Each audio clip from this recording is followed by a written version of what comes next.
Nous allons donc maintenant parler d'immobilier, un lotissement et les parties communes qui devraient être réalisées depuis maintenant très longtemps et qui ne le sont toujours pas. Voici des gens en colère sur ce plateau, Corinne et Maronne.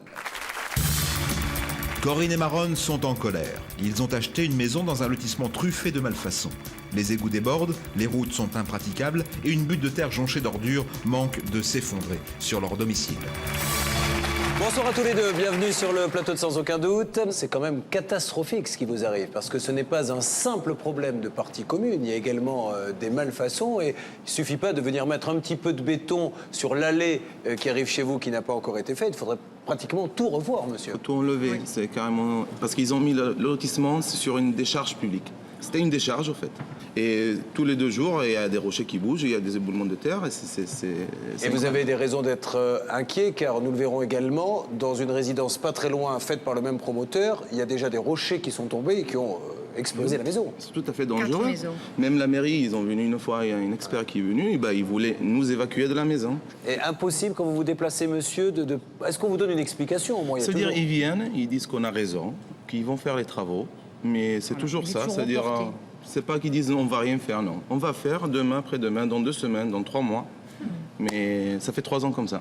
D'accord, bien. Maintenant, jetez plus, la cour est pleine, oserais-je dire. Nous allons maintenant regarder ce reportage signé Grégory Ojol et donner des coups de fil pour essayer de comprendre pourquoi cette société ne remplit pas ses obligations. Regardez attentivement. Un beau salaud. C'est une catastrophe, cette fille, on ne le voit jamais. Il y a de la mauvaise foi, de l'escroquerie. C'est une honte. C'est une honte. C'est un truand, hein. À mon avis, c'est un escroc, c'est tout. Hein. Un petit escroc, hein. Ou un gros, tu vois. Des inondations à répétition, des routes non finies, une butte de terre qui menace de s'effondrer et des propriétaires en colère, à bout face à l'inertie d'un promoteur. Il y a 5 ans, pourtant, ces 27 familles pensaient trouver ici un havre de paix. Mais rapidement, c'est la désillusion, retard de livraison, malfaçon en tout genre. Ils réceptionnent leur maison avec plus d'1 an de retard. À ce moment-là, le lotissement n'est pas achevé, mais le promoteur leur assure que tout va vite rentrer dans l'ordre, des promesses qui ne seront jamais tenues. 3 ans plus tard, les parties communes n'ont toujours pas été livrées. Par exemple, ce terrain vague à l'abandon, ce devrait être une aire de jeu équipée, c'est du moins ce que prévoyait le descriptif. Résultat, ce terrain est interdit aux enfants, parsemé de gros rochers plus ou moins stables. Nous continuons la visite avec Corinne, la présidente de l'association des propriétaires. C'est la route qui n'a pas été goudronnée et donc qui a été en chantier depuis le début. Les voitures, si elles s'arrêtent, elles ne peuvent pas reprendre leur route et elles sont obligées de redescendre et de repartir à fond parce qu'on patine et on ne peut pas redémarrer là. Ces gravillons sont très dangereux puisqu'en marchant on glisse. Il y a déjà eu un petit qui est tombé et donc il s'est fait mal à la tête bien sûr puisqu'il est en glissant, il est tombé sur la tête. Voilà, donc c'est très très dangereux et il n'y a rien qui est fini. Une route à peine praticable et qui se dégrade un peu plus à chaque orage. Au chapitre des malfaçons, le local à poubelle, ce sont finalement les propriétaires qui ont dû le construire eux-mêmes. Quant au parking... Alors voilà le parking de 4 voitures. Donc vous pouvez constater par vous-même qu'il n'y a que 3 voitures qui rentrent dans ce parking, alors qu'on avait 2,20 mètres chacun. Du coup, les voitures s'entassent dans la rue devant les maisons. Mais plus grave encore, ce sont les habitations elles-mêmes qui sont désormais mises en danger. Premier gros problème, l'évacuation des eaux. Elle est assurée par des pompes de relevage qui n'étaient pas prévues initialement. À chaque gros orage, les graviers bouchent les pompes et chez Michel, c'est l'inondation. L'eau tombe dans cette avenue et aussitôt elle tombe aussi par la descente des lotissements qui se trouvent à l'extérieur. Là. Ça descend ici, ça bouche et l'eau rentre systématiquement dans le garage et elle rentre dans l'appartement. Elle descend sur les escaliers et ça fait un torrent d'eau qui dévale, qui suit. Et ici, l'eau arrive, la dernière fois, l'eau est arrivée à mes genoux, au-dessus des genoux. Toujours le même scénario, les égouts débordent, la boue envahit la maison, Michel est excédé. Les égouts montent et il y a toutes les merdes qui promènent à droite et à gauche et ça monte ici, ça monte jusqu'ici. Donc là, c'est clairement une malfaçon des parties communes. Effectivement, il y a quelque chose de pas normal, quelque chose qui a été vraiment mal fait. Et le promoteur, c'est une calamité, il dit jamais, on ne le voit jamais, on ne sait pas ce qui se passe. Enfin. Mais dans le lotissement, c'est le cas de Viviane et de Maronne qui demeure le plus préoccupant. Leur habitation est directement menacée par une butte de terre surplombant la maison. De terre, on devrait plutôt dire d'ordures. Leur jardin ressemble à une décharge publique. Un agglomérat de gravats et de détritus particulièrement instable. À chaque forte pluie, ses parents sont morts d'inquiétude. Chaque fois qu'il y a vraiment des grands orages, c'est la peur complète. À chaque fois, les petits, on les envoie chez ma belle-mère. 2 ans de cela, je crois. Quand ça a tombé fort, c'était des cascades carrément sur nous. Et il y avait un morceau de la terre là-bas qui est carrément tombé, de je ne sais pas combien de mètres cubes, qui s'est détaché d'en haut, avec des gros rochers qui ont tombé jusqu'ici, là. Même pas à 20 cm du mur. Ça veut dire qu'il y a un petit ou n'importe qui est ici, et il le massacre. Voilà. Et on ne peut plus continuer comme ça, c'est simple. Sur le côté de leur maison, là encore, le danger semble imminent. C'est tout un mur de soutènement en bétoflore qui risque de s'écrouler. Ces bacs à fleurs en béton qui pèsent plus de 100 kg ont déjà bougé de 10 cm. Donc là, on voit bien le bétoflore qui s'est complètement vidé et donc qui ne tient vraiment, qui tient sans rien, quoi. Il ne sert absolument à rien. Donc s'il y a encore des pierres qui poussent, c'est sûr qu'il va tomber dans le jardin. Donc c'est un vrai danger. Ce mur ne m'appartient pas, il appartient donc au lotissement. Et donc à chaque fois que j'appelle la SCI, on me dit on est en train de s'en occuper, on va voir, c'est en cours, mais depuis 3 ans, rien n'a bougé. Rien ne bouge et pourtant il y a tout juste 1 an, un rocher est tombé dans le jardin de Véronique, la voisine de Viviane. La catastrophe a été évitée de justesse. Ça a pu frôler le grave parce qu'à ce moment-là, il y avait un anniversaire de petits. Et il y a des enfants qui jouaient ici, à cet emplacement exact. Et au moment où ils sont arrivés au coin de la maison, le rocher est tombé. Il devait faire dans les entre 3 et 400 kilos. Les gosses, ils jouent pas là. Hein. Au bord ici, ils jouent pas. Ils jouent dans le jardin, mais ils restent là-bas. Pour connaître le point de vue du promoteur, que nous appellerons Monsieur M, nous décidons de nous rendre en caméra cachée au siège d'une de ces sociétés immobilières. Après plus d'1 semaine de cache-cache téléphonique, la responsable accepte de nous recevoir. La société n'aurait pas payé ses sous-traitants. Corinne veut tirer la chose au clair. On est allé racheter du carrelage parce que bon, justement on a voulu faire des trucs en plus. Et le monsieur du carrelage en discutant nous a dit oh là là, moi avec ce chantier, j'ai pas eu mes sous, je suis en procédure. Ouais, c'est tellement plus simple. Mais voilà. Non, je peux pas contre-argumenter parce que de toute façon c'est sa parole contre la mienne et que ça n'a aucune valeur. Il n'y en a aucune qui a été payée sur nous. Ça c'est les entreprises mais c'est tellement facile de dire que le promoteur n'a pas payé. Nous décidons de vérifier. Nous demandons à Corinne de joindre par téléphone ses fournisseurs. Ils sont formels. Ils n'ont pas été payés. Et vous n'êtes pas payé donc? Non, non. Depuis quand? Depuis la fin des opérations. Ils vous doivent toutes les opérations? Les 3 opérations pour lesquelles on a travaillé en tout, il y a 80 000 euros. Mais bon, quelque part, on sait très bien que malheureusement... Vous les aurez jamais? Comme vous aurez jamais la fin de vos travaux, nous on n'aura jamais notre argent, quoi. Nous, est disponible, il est ouvert, nous on va faire ce qu'il y a à faire pour qu'on en finisse. Oui, voilà. Parce que nous on n'est pas payés, mais vous n'êtes pas payés en fait. Voilà, non, nous environ dans les 400 000 francs encore. Nous. Voilà, donc et en plus il nous a fait faire les enrobés et il nous a pas payé aussi, donc aujourd'hui stop. C'est rigolo parce qu'on a le même problème avec eux au chantier. C'est le même problème que vous, chantier inachevé à cause des paiements qui ne servent pas. Quoi. Même promoteur et même architecte? Tout à fait. Retour dans le bureau de la société immobilière. Au bout d'une demi-heure, la responsable finit par nous avouer que l'entreprise a de gros problèmes financiers. Et comme il n'y a pas d'argent dans la SCI, il faut qu'ils en réinjectent certainement à chaque fois, je pense. C'est pour ça que ça prend du temps. Mais ça fait très longtemps qu'il est déficitaire. Ça fait longtemps qu'il aurait pu fermer la SCI. Hein. Et il ne veut pas. Des propos ambigus et pas très rassurants. Comme à son habitude, la responsable a cherché à gagner du temps. Officiellement, une solution est à l'étude, mais impossible d'obtenir une date de début des travaux ou de parler directement à Monsieur M. Un promoteur dont les pratiques semblent décidément suspectes. Il n'en serait pas à son premier chantier totalement bâclé. À 5 km de là, il y a 3 ans, c'est tout un pan de lotissement qui s'est effondré. Les conséquences auraient pu être dramatiques. Michel nous conduit sur les lieux. Eh bien, c'est parti au pied des villas, là. Et tout est descendu vers le bas. Dans quelques instants, Corinne, Maronne et les 27 autres propriétaires du lotissement au bord de la crise de nerfs. Leurs conditions de logement sont devenues insupportables. Heureusement qu'ils ont évacué. Hein. Je pense qu'il y aurait peut-être pu y avoir des blessés, voire peut-être des morts. Hein. Le promoteur acceptera-t-il de rencontrer nos propriétaires? Voudra-t-il les écouter? Pourra-t-il les dédommager? Notre journaliste va se rendre sur place afin de négocier. D'accord, ok. Donc on nous met gentiment à la porte. Écoutez, monsieur, nous on a vraiment besoin d'avoir des réponses. On voudrait voir monsieur. Est-ce qu'on peut le joindre? Est-ce que vous pouvez l'appeler pour nous et il nous rappelle dans la foulée? Le résultat de ces négociations, tout de suite.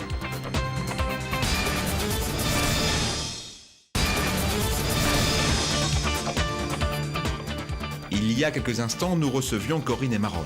Ils ont acheté une maison dans un lotissement truffé de malfaçons. Voici la suite de leur histoire. Un promoteur dont les pratiques semblent décidément suspectes. Il n'en serait pas à son premier chantier totalement bâclé. À 5 km de là, il y a 3 ans, c'est tout un pan de lotissement qui s'est effondré. Les conséquences auraient pu être dramatiques. Michel nous conduit sur les lieux. Eh ben, c'est parti au pied des villas, là. Et tout est descendu vers le bas. Et en même temps, ça a défoncé 4 villas en bas. Regardez la villa, hein, à quoi ça ressemble. Hein. Heureusement qu'ils ont évacué. Hein. Je pense qu'il y aurait peut-être pu y avoir des blessés, voire peut-être des morts. Hein, mais bon. Comme tous les habitants de son lotissement, Michel est écœuré. Il connaît bien les habitudes de Monsieur M. Ce promoteur-là a construit quand même pas mal de lotissements dans la région. Hein. Et tous ces lotissements ont des problèmes. Hein. Tous.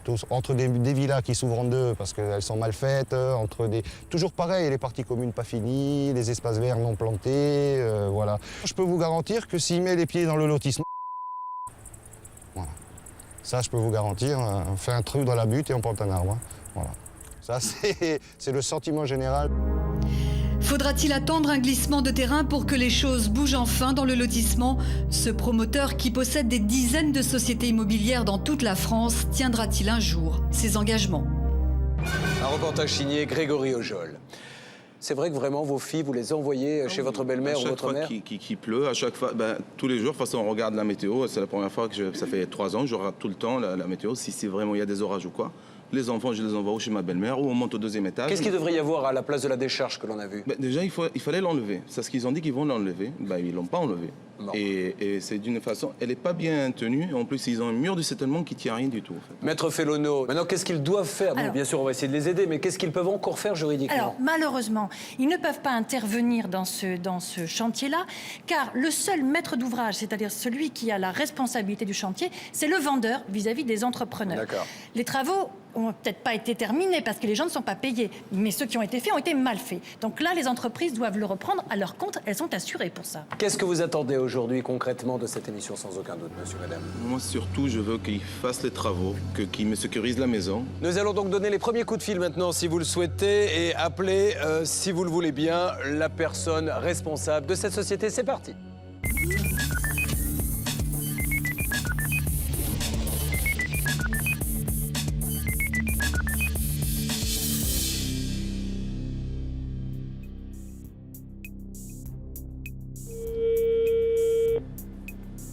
Oui, allô? Allô, oui, bonjour madame, pardonnez-moi de vous déranger. Julien Courbet de l'émission Sans aucun doute sur TF1. Et dans le cadre des enregistrements de notre émission, nous essayons d'aider quelques personnes qui nous disent avoir un souci dans le lotissement dans lequel ils habitent. Il y a eu un contrat de signé, je pense qu'il y a une garantie d'achèvement, il doit y avoir une assurance. Comment se fait-il, madame, qu'on en soit toujours dans cet état, dans cette résidence? Écoutez, il faut que je demande à la direction de vous rappeler.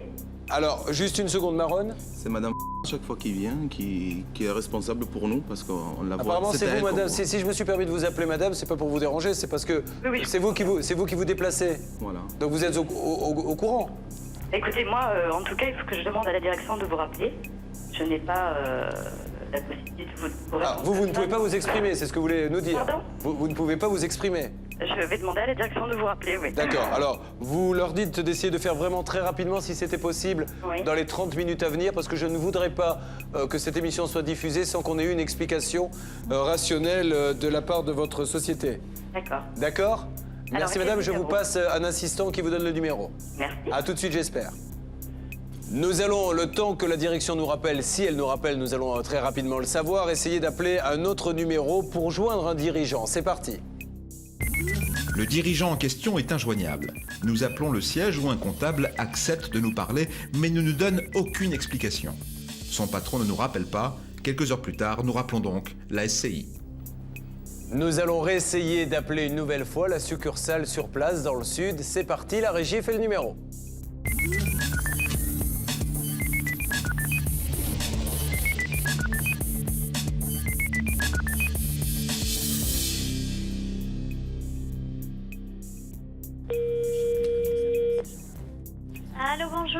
Oui, bonjour. Est-ce qu'éventuellement la responsable, Madame est là? C'est la part de qui, s'il vous plaît? De Julien Courbet, de TF1, sans aucun doute. Oui, elle est absente aujourd'hui. Ah, et on peut pas la joindre? Je vais vous donner les coordonnées de l'avocat, si vous voulez bien. Ah, c'est la consigne qu'on vous a donnée? Oui. On vous a dit que si j'appelais, il fallait me renvoyer sur l'avocat? Oui, oui. D'accord, alors allons-y. Ne quittez pas, je vais chercher le numéro, hein. Oui. La secrétaire nous communique le numéro de téléphone de l'avocat que nous tenterons de joindre plus tard. Alors, nous allons maintenant essayer de donner la parole à notre journaliste Grégory Ojol qui est en duplex avec nous. Grégory, bonjour. Oui, bonjour Julien. Alors, Grégory, vous êtes devant le siège où nous venons d'appeler, mais on nous a dit qu'il n'y avait absolument personne à la direction puisque nous n'avons eu que le comptable. Vous avez l'impression qu'il y a du monde? Bah, écoutez, nous allons vérifier tout de suite. Nous sommes dans une zone industrielle en fait, donc il y a pas mal d'entreprises. Nous allons nous y rendre sur le champ. Essayez de voir si un responsable est d'accord pour répondre à vos questions. Bien sûr. Les bureaux seront l'air apparemment vides. Ah, si, toujours quelqu'un. Bonjour madame. Bonjour monsieur. En fait, je suis journaliste pour sans aucun doute. Nous voudrions rencontrer monsieur éventuellement ou tout autre gérant qui pourrait nous renseigner. On a un cas à lui soumettre et on voudrait avoir les réponses, s'il vous plaît. Vous pouvez nous répondre vous-même ou pas? Non, mais en fait, vous êtes... on a vu qu'il y avait quand même une dizaine de sociétés ici. Il était un gérant. Et il est où? En déplaçant? D'accord. Est-ce qu'on peut essayer de... En fait, dans l'entreprise? Est-ce qu'ils peuvent essayer de l'appeler sur son portable? Est-ce que vous pouvez essayer de l'appeler sur son portable? En fait, je suis avec Julien Courbet au téléphone et nous voudrions lui parler. Oui, bonsoir. Est-ce que vous voulez accepter au moins de répondre à nos questions? Tout a été évoqué? Ben non, justement, on a encore pas mal de questions à lui poser parce que tout n'a pas été réglé. Écoutez, monsieur, est-ce qu'on peut avoir monsieur... Parce qu'on aimerait vraiment lui parler, quoi. Bon, écoutez, on nous met dehors. A priori, vous êtes tout seul, en fait? Vous êtes tous les deux? D'accord. D'accord, ok. Donc, on nous met gentiment à la porte. Écoutez, monsieur, nous, on a vraiment besoin d'avoir des réponses. On voudrait voir monsieur... Est-ce qu'on peut le joindre? Est-ce que vous pouvez l'appeler pour nous et il nous rappelle dans la foulée? C'est possible? Mais je peux vous donner mon numéro de téléphone, vous me rappelez? Oui, mais bon, on va voir. Donnez. Ok. Bah écoutez, non, mais je vous le donner ou on peut... Bah attendez. D'accord, je vais vous noter mon numéro. Alors, moi c'est Julien, il n'y a personne, on ne veut pas nous répondre. Monsieur, vous n'avez pas, ou pas? Est-ce qu'il est sur l'UNASDA? Est-ce qu'il est sur Paris? Vous ne savez pas? Et vous avez pas une petite idée, monsieur éventuellement? Parce qu'il est gérant aussi de l'entreprise. Vous ne savez pas? Vous ne savez pas qui est votre directeur? D'accord. Bon, ils sont en déplacement professionnel, on ne veut pas nous répondre. Alors, ils nous ont dit qu'ils nous rappelleraient d'ici 17h. Restez dans les parages pour voir s'il y a du va-et-vient. 17h. D'accord. Bon, écoutez, en tout cas, nous restons dans les parages, d'accord, et nous attendons votre coup de fil. Peut-être même dans l'entrée. Merci beaucoup. Au revoir. Vous venez de l'entendre, Grégory donc n'a pas pu obtenir d'explication, on l'a reconduit gentiment à l'extérieur. Pendant ce temps-là, nous allons réessayer d'appeler une deuxième fois le comptable qui devait essayer de joindre l'homme que nous cherchons, qui est à la tête de toute cette entreprise. C'est parti. Comme l'on pouvait s'y attendre, le numéro de téléphone du comptable ne répond plus. Plus personne ne semble joignable au sein de cette société, ce qui n'est pas très bon signe. Bon, ça ne répond pas maintenant, c'est incroyable, hein, comme cet homme est difficile à joindre. Ça ne répond plus à l'entreprise au siège que nous avons eu tout à l'heure où nous avions le comptable. Donc, on sait qu'il y a quand même un avocat qui s'occupe de ce dossier. Je vous propose, Maître Fellono, en antenne, bien sûr, d'aller appeler votre confrère pour lui demander ce qui se passe et pourquoi ce dossier n'avance pas. Exactement. Merci Nathalie, vous revenez dans quelques instants nous dire si vous avez réussi à le joindre. Quelques minutes plus tard, Nathalie Fellono revient sur le plateau, de sans aucun doute.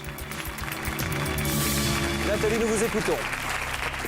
Alors j'ai eu un fax de la part du confrère qui nous envoie un document très intéressant, puisque dans cette affaire, il y a une expertise judiciaire qui va donc examiner la situation de la résidence. Et au terme d'un courrier qu'il a adressé donc officiellement à l'expert judiciaire, il a proposé de prendre en charge maintenant les travaux pour refaire les talus qui nous préoccupaient tant, ceux qui s'écroulent et qui sont très dangereux, et également terminer les VRD, c'est-à-dire le réseau d'eau, ce qui est quand même une bonne nouvelle. Est-ce qu'il y a une date? Alors, non, parce que ça doit être, c'est une proposition de vie à l'appui pour pallier la carence des entrepreneurs qui avait été mandatés initialement, et ça doit être validé par l'expert, validé par les avocats de toutes les parties pour savoir s'ils sont d'accord avec cette solution-là. On peut dire que si l'expert et vos avocats sont d'accord, les talus pourraient être faits assez rapidement. Une bonne partie des talus et les voies d'accès, etc. Donc une bonne partie de vos problèmes seraient résolus. Le devis dans les mêmes aussi, et il n'y a que 30 mètres cubes de... Il y a 68 mètres cubes, au fait, qui veulent enlever. De terre, donc c'est pas suffisant. Justement, je pense que dans le cadre de l'expertise judiciaire, si vous avez des observations à faire, vous les faites par le biais de votre avocat à l'expert, et c'est l'expert qui dira si c'est satisfaisant ou pas. Sous sa responsabilité, c'est un contrôle de bonne fin, c'est très important. C'est un début déjà d'ouverture. Oui, c'est pas encore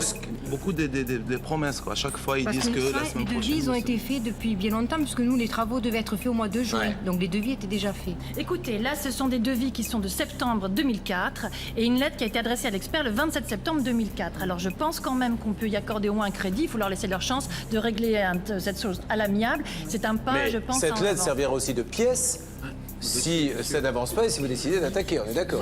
Oui, mais c'est tout à fait officiel. Nous allons donc bien sûr continuer ce dossier, mais je crois qu'aujourd'hui nous avons quelques avancées. Nous avons identifié donc le constructeur savant où il habite, même si visiblement personne dans sa société ne sait où il se trouve. Nous avons également un papier officiel et nous allons faire en sorte qu'il soit respecté pour que cette avancée des travaux commence. Mais surtout, à vous de dire à votre expert qu'il en faut plus que ce qui est marqué sur le papier, on est d'accord? Nous allons y arriver, je pense que ça va prendre du temps, mais c'est un gros dossier aussi. Et croyez-moi, ce sont des avancées positives. Si vous continuez à nous faire confiance, vous n'aurez plus de décharge en face de chez vous. D'accord? Allez, courage, on continue le combat. On vous raccompagne tous les deux. Merci beaucoup.